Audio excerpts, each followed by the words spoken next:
inaprubahan nating motion kahapon na manumpa na po kaming I still Point have of the floor. order. I have the floor, Mr. Point of President. order. I have the floor, Mr. President. A point to of make order, way Mr. President. for Thank you, Mr. President. Mr. President, esteemed colleagues, ladies and gentlemen. Imagine a house, Mr. President, an unfinished one that is still being built. Where do we begin? Of course, with solid foundations, a level ground, as well as an honest blueprint. Hindi pwede ang mga shortcut. Hindi pwedeng madaliin kung babaliwalain ng mga architects at mga engineers ang mga basic requirements. Hindi magiging matibay ang itatayong bahay. Maari itong magdulot ng panganib, hindi lamang sa mga maninirahan dito, kundi maging sa ibang mga kabahayan sa paligid nito.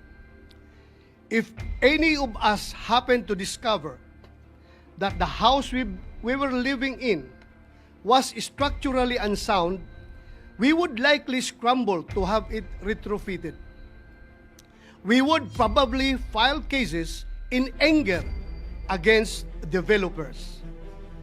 I doubt any of us would simply shrug our shoulders, saying, andito na tayo hayaan na lang. Now, imagine a house of representatives that built and filed the impeachment complaints against Vice President Sara Zimmerman Duterte. Trabahong inupuan sa simula. At noong papalapit na ang deadline, biglang naging buzzer beater. Mabilisang pinasa sa atin at ngayon tayo naman ang pinipilit at minamadali. Pinapagalitan pa nga. That is your sworn duty. Tama na ang pamumulutika. This is undue delay. Sandali. Bakit kaya sa pagkakataon at pangyayaring ito, tila madali lang para sa atin ang sabihin, andito na tayo Andyan na nga Mr. President, the House of Representatives are of the belief that they have built a solid case against Vice President Sara Zimmerman Duterte, prompting them to file an impeachment case. But how sound are the foundations of this impeachment case filed against the Vice President? Kagaya po ng konstruksyon ng isang bahay, ang proseso ng impeachment ay kinakailangan na nakatungtong sa isang solidong pundasyon.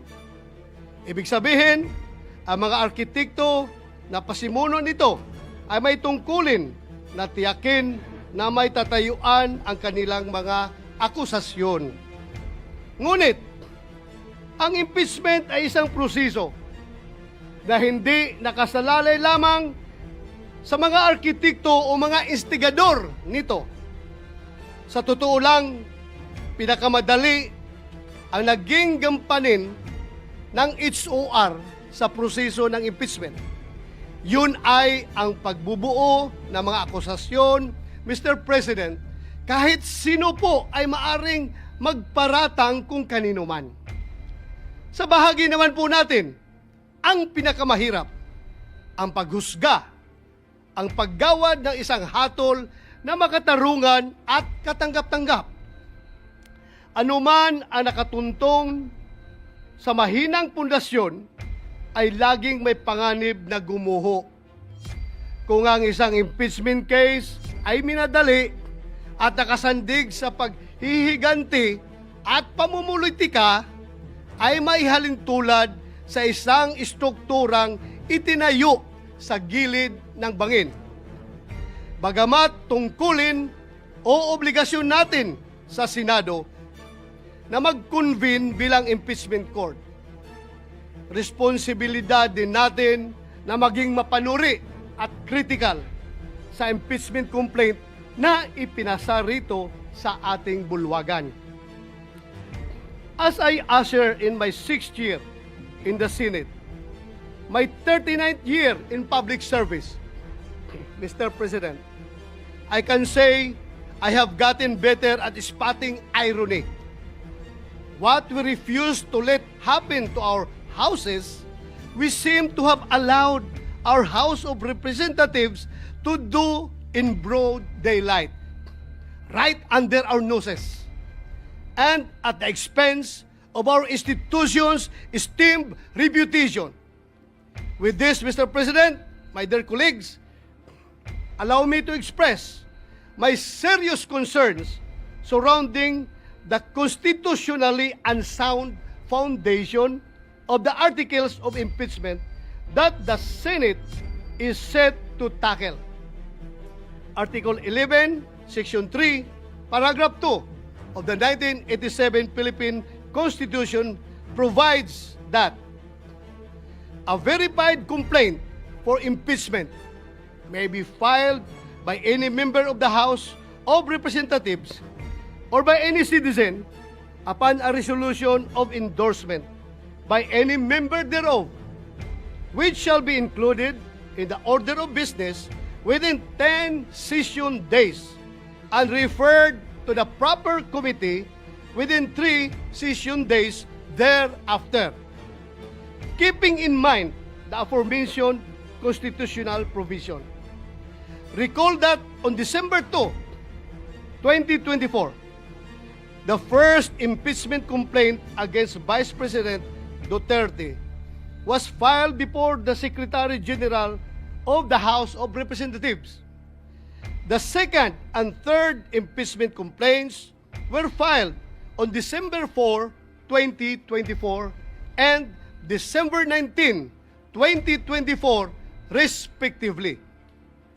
These complaints were each endorsed by members of the House of Representatives.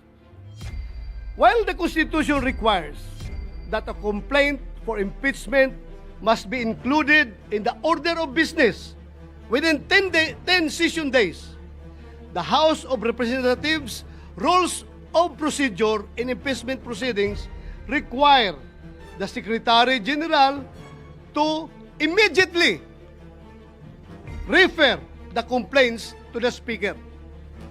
Despite this, no action was ever taken by the House on the 3 impeachment complaints filed. Hindi po ito simpleng pagkalimot, Mr. President. Ito po ay tahasang pagsantabi ng kanilang internal rules at constitutional provision. Sinadya po nila na baliwalain ang konstitusyon. Maliwanag po ito sa mga naging panayam kay House Secretary General Velasco. In media interviews, the Secretary General publicly disclosed that the members of the majority of the House of Representatives asked him to withhold the transmittal of the impeachment complaints to the Speaker.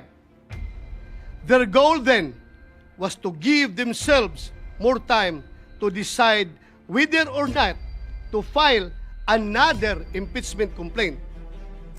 Pinaghintay po ng mayorya ng House of Representatives ang 3 impeachment complaint. May ganyan po ba silang kapangyarihan? Tila po, ito ay matatawag na grave abuse of discretion. Then, on February 5, 2025, more than 2 months after the first impeachment complaint was filed, the House of Representatives took the fast-track route according to Secretary General Velasco.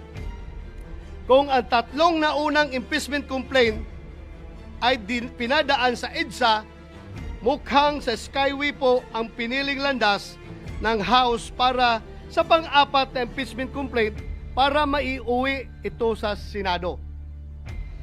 With less than an hour before the close of session of that day, the House of Representatives transmitted to the Senate a verified complaint for impeachment against Vice President Sara Z. Duterte. purportedly signed by 215 members of the House of Representatives. My honored colleagues, had the House complied with their own rules and the Constitution, the 3 previous impeachment complaints would have been referred to the appropriate committee by the time the present impeachment complaint was filed and sponsored by the members of the House of Representatives. In other words, Your Honors, the intentional inaction of the House of Representatives allowed its members to purportedly circumvent the 1-year ban enshrined in Article 11, Section 3, Paragraph 5 of the Constitution. Given the glaring circumvention of the Constitution, should we allow impeachment complaints which are constitutionally infirm to be heard and tried by this body? Kung defective po ang foundation ng impeachment complaint, marirepair o marirehabilitate ba ito ng pag-convene ng impeachment court?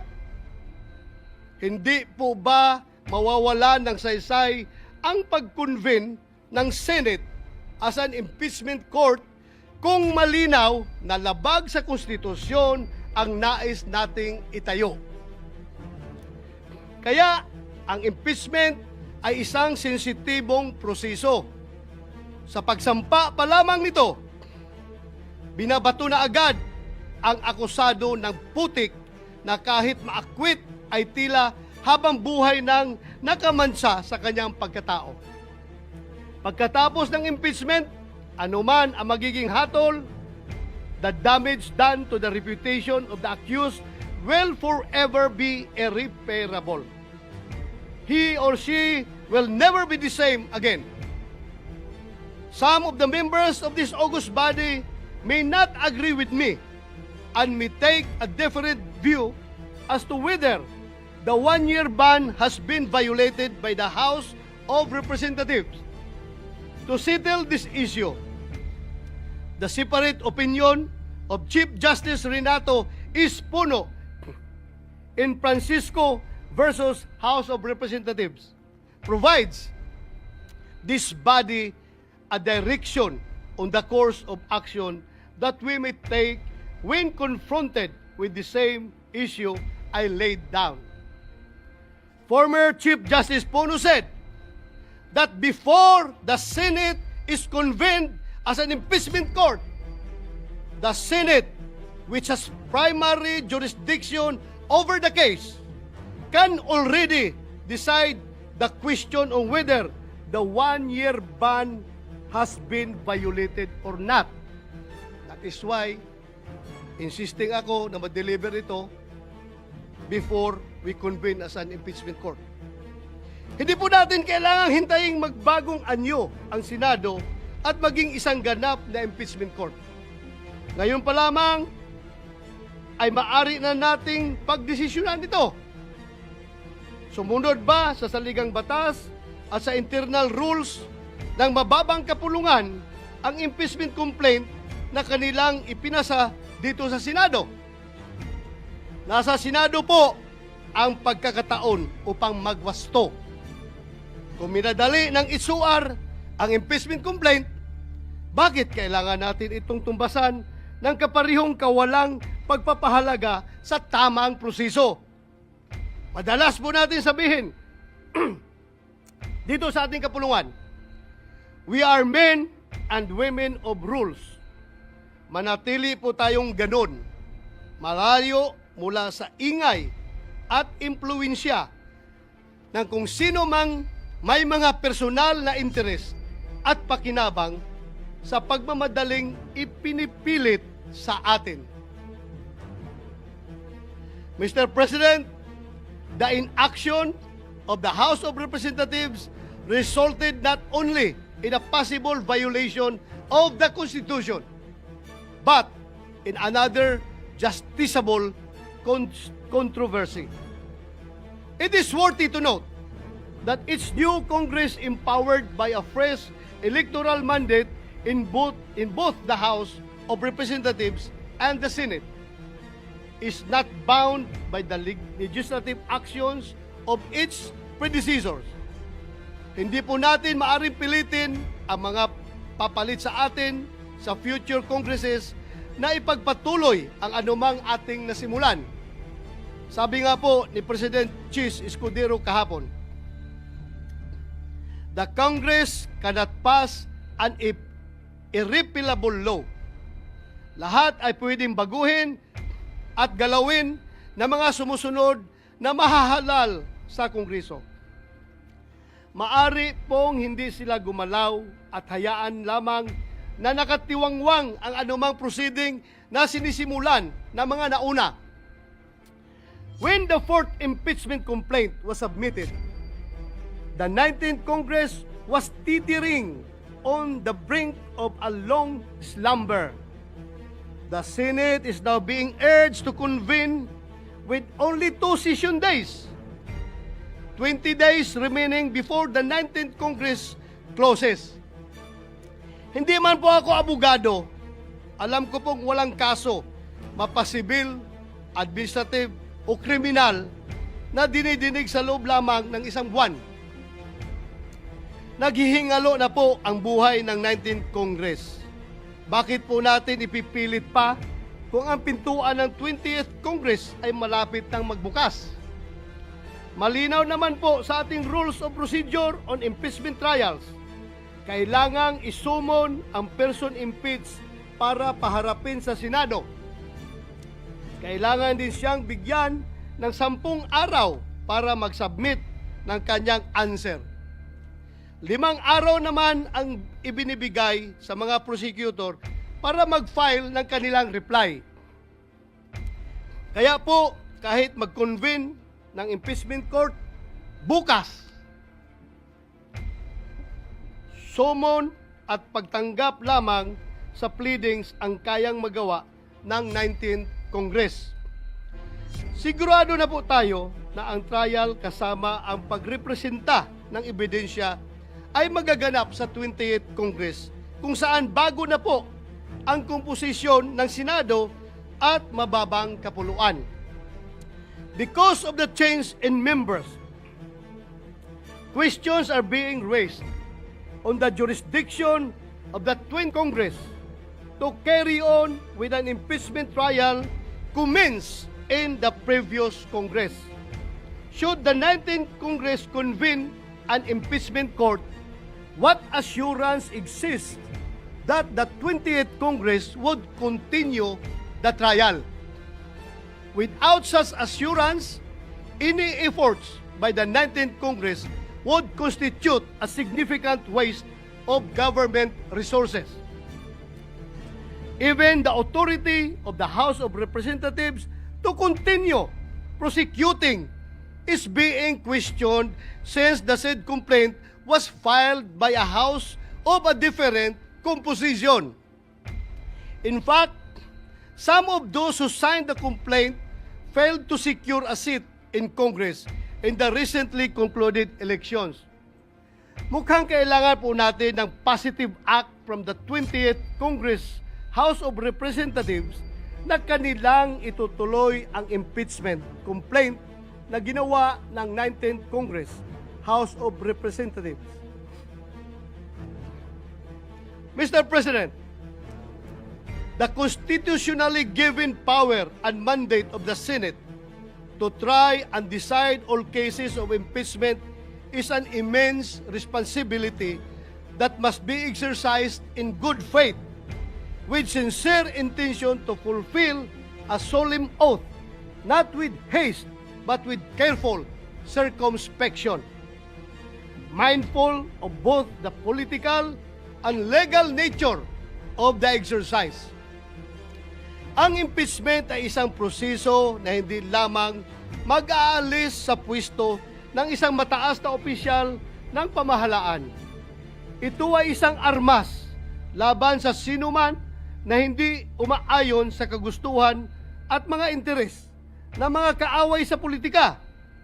Ito ay apoy na hindi lamang nakapapasok, kundi may kakayahan na tupukin at sunugin hindi lamang ang isang bahay, kundi isang buong komunidad.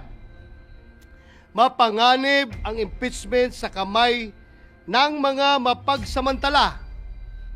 Inilalagay ang impeachment para protektahan ang taong bayan, hindi isakdal at hiyain ang kumakatawan sa kanila.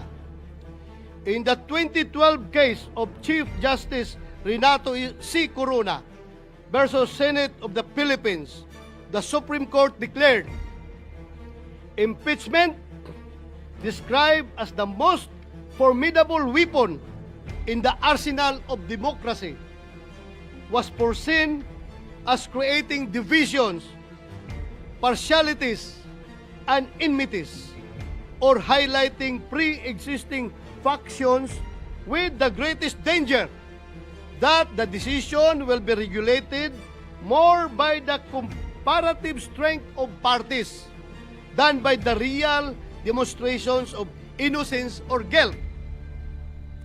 The House of Representatives, in transmitting the articles of impeachment to the Senate at the last hour and after refusing to act for over 2 months on 3 previously filed complaints pending with the House Secretary General, has instead placed the Senate in a tight and impaired position where any decision, action, or inaction on its part will be put into question. An acquittal, conviction, or even the propriety of proceeding with trial will be hounded not only by legal or constitutional questions, but by accusations of extreme bias, partiality, and lack of sufficient deliberation. Lagi kong sinasabi, Mr. President, hindi ako abogado.